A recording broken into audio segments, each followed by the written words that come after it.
Hello, എല്ലാവർക്കും നമസ്കാരം. Good morning. നമ്മളിന്ന് പുതിയൊരു വീഡിയോ ആയിട്ടാണ് വന്നിരിക്കുന്നത്. നമ്മളിന്ന് പറയാൻ പോകുന്ന വിഷയം ഷെയർ മാർക്കറ്റുമായിട്ട് ബന്ധപ്പെട്ട ചില വിവരങ്ങളാണ്, ഏറ്റവും പുതിയ വിവരങ്ങളാണ്. അപ്പോൾ നിങ്ങൾ ഈ വീഡിയോ സ്കിപ്പ് ചെയ്യാതെ അവസാനം വരെ കാണണം, കേൾക്കണം. കൂടാതെ നമ്മുടെ ചാനൽ ഇതുവരെ സബ്സ്ക്രൈബ് ചെയ്യാത്തവർ സബ്സ്ക്രൈബ് ചെയ്യുക. വീഡിയോ കണ്ടിട്ട് അഭിപ്രായങ്ങൾ കമൻസ് ആയിട്ട് അറിയിക്കുക, ലൈക്ക് ചെയ്യുക. നിങ്ങളുടെ ഫ്രണ്ട്സിനും റിലേറ്റീവ്സിനും എല്ലാം ഷെയർ ചെയ്ത് കൊടുക്കണം. അങ്ങനെ നമ്മളെ സപ്പോർട്ട് ചെയ്യുക. അപ്പോൾ നമ്മൾ നേരെ നമ്മുടെ വിഷയത്തിലേക്ക് കടക്കുകയാണ്. ഒക്ടോബർ മുതൽ ഓഹരി വാങ്ങലിന് ചെലവേറും എന്നുള്ള വാർത്തയാണ് ഇപ്പോൾ പുറത്തു വന്നിരിക്കുന്നത്.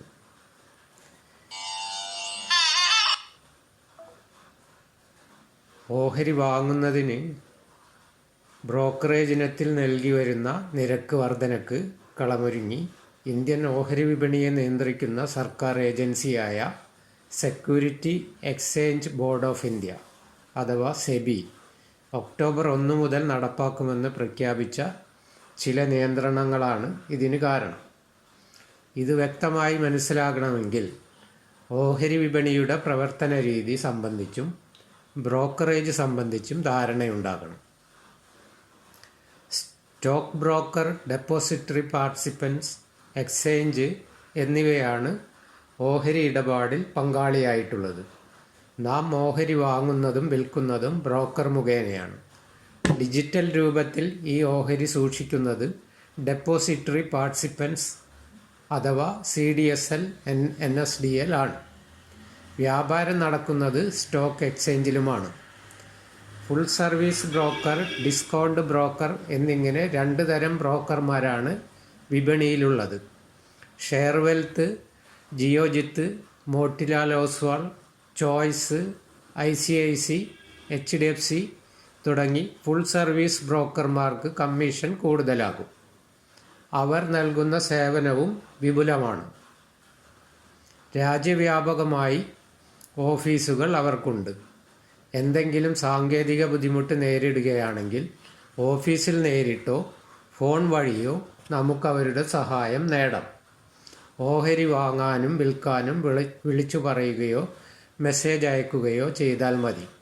ഉപദേശങ്ങളും നിർദ്ദേശങ്ങളും നൽകാൻ വിദഗ്ധരും ഉണ്ടാകും. നമ്മൾ എവിടെ നിന്നോ കേട്ട ഒരു ഓഹരിയുടെ സാധ്യതയും പരിമിതിയും അറിയാനുമടക്കം അവരെ വിളിക്കാം. എന്നാൽ ഡിസ്കൗണ്ട് ബ്രോക്കർമാർക്ക്, ഉദാഹരണത്തിന് സെറോദ, അപ്സ്റ്റോക്സ്, 5 പൈസ, ഗ്രോ തുടങ്ങിയ കമ്പനികൾക്ക് വിപുലമായി ഓഫീസില്ല. ഇടപാടിനുള്ള ഒരു പ്ലാറ്റ്ഫോം മാത്രമായാണ് പൊതുവിൽ അവരുടെ പ്രവർത്തനം. അതേസമയം മത്സരം കടുത്തതോടെ റിസർച്ചും നോട്ടും കസ്റ്റമർ സർവീസും ഇപ്പോൾ മിക്കവാറും ഡിസ്കൗണ്ട് ബ്രോക്കർമാരും നൽകി വരുന്നുണ്ട്. എന്നാലും അത് ഫുൾ സർവീസ് ബ്രോക്കർമാർ നൽകുന്നതിൻ്റെ അടുത്തു വരില്ല. പ്രാദേശിക ഭാഷയിൽ ആശയവിനിമയം നടത്താനും കഴിയില്ല. ബ്രോക്കർ ചാർജ് കുറവാണ് എന്നതാണ് ഡിസ്കൗണ്ട് ബ്രോക്കർമാർ വഴി ഓഹരി വാങ്ങുന്നതിൻ്റെ ആകർഷണം. ഫുൾ സർവീസ് ബ്രോക്കർമാർ 0.5, 0.6% കമ്മീഷൻ വാങ്ങുമ്പോൾ ഡിസ്കൗണ്ട് ബ്രോക്കർമാരിൽ ഇത് 0.3, 0.4, 0.5% മാത്രമാണ്. സെറോദ എന്ന ഡിസ്കൗണ്ട് ബ്രോക്കർ ഇക്വിറ്റി ഡെലിവറിക്ക് കമ്മീഷൻ വാങ്ങുന്നേയില്ല. ഫുൾ സർവീസ് ബ്രോക്കർമാരുടെ പ്രധാന വരുമാനം കമ്മീഷനാണ്. അവർക്ക് ട്രേഡിംഗ് വോളിയം എന്ന് പറഞ്ഞാൽ ഒരു ദിവസം നമ്മൾ ട്രേഡ് ചെയ്യുന്ന ഓഹരികളുടെ എണ്ണത്തിനെയാണ് അവിടെ ഉദ്ദേശിക്കുന്നത്. Trading volume കുറവാകും.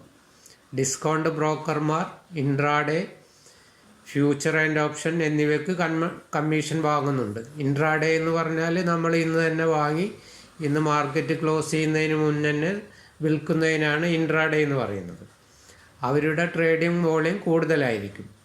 10,000 രൂപ അക്കൗണ്ടിലുള്ളയാൾക്ക് 1,00,000 രൂപയുടെ ഇടപാട് നടത്താൻ കഴിയുന്ന രീതിയിൽ ലിവറേജ് നൽകിയും വോളിയം കൂട്ടാൻ ശ്രമിക്കുന്നുണ്ട്. ലിവറേജ് എന്ന് ഉദ്ദേശിക്കുന്നത് നമ്മുടെ അക്കൗണ്ടിൽ പൈസ ഇല്ലെങ്കിലും ബ്രോക്കർമാർ നമുക്ക് ഷെയർ വാങ്ങാൻ അനുവദിക്കുന്നുണ്ട്. അതിനെയാണ് ലിവറേജ് എന്ന് ഉദ്ദേശിക്കുന്നത്. ഡെപ്പോസിറ്ററി പാർട്ടിസിപ്പൻസ് ബ്രോക്കർമാരിൽ നിന്ന് ഫീസ് ഈടാക്കുന്നത് മൊത്തം വോളിയത്തിൻ്റെ അടിസ്ഥാനത്തിൽ സ്ലാബായാണ്.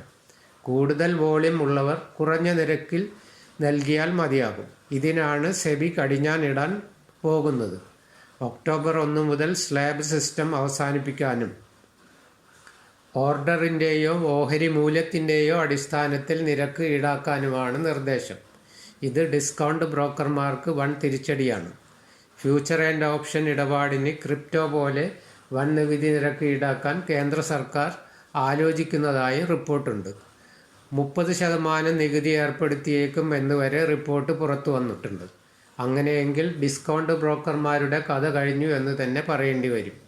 വോളിയം കുത്തനെ കുറയും എന്നതും ഫ്യൂച്ചർ ആൻഡ് ഓപ്ഷനും ഇൻട്രാഡേയുമാണ് ഡിസ്കൗണ്ട് ബ്രോക്കർമാരുടെ പ്രധാന വരുമാനം എന്നതുമാണ് ഇതിന് കാരണം.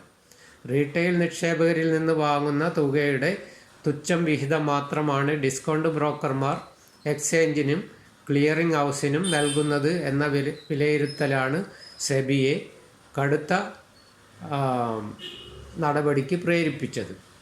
ഒപ്പം 90% റീറ്റെയിൽ നിക്ഷേപകരുടെയും പണം നഷ്ടപ്പെടുത്തുന്ന ഫ്യൂച്ചർ ആൻഡ് ഓപ്ഷൻസ് ട്രേഡിന് കടിഞ്ഞാണിടണം എന്ന അഭിപ്രായങ്ങളും വന്നിട്ടുണ്ട്. എന്തായാലും ഇതിനെക്കുറിച്ചുള്ള കൂടുതൽ വിവരങ്ങൾ നമ്മൾക്ക് വരും ദിവസങ്ങളിൽ ലഭ്യമാവും.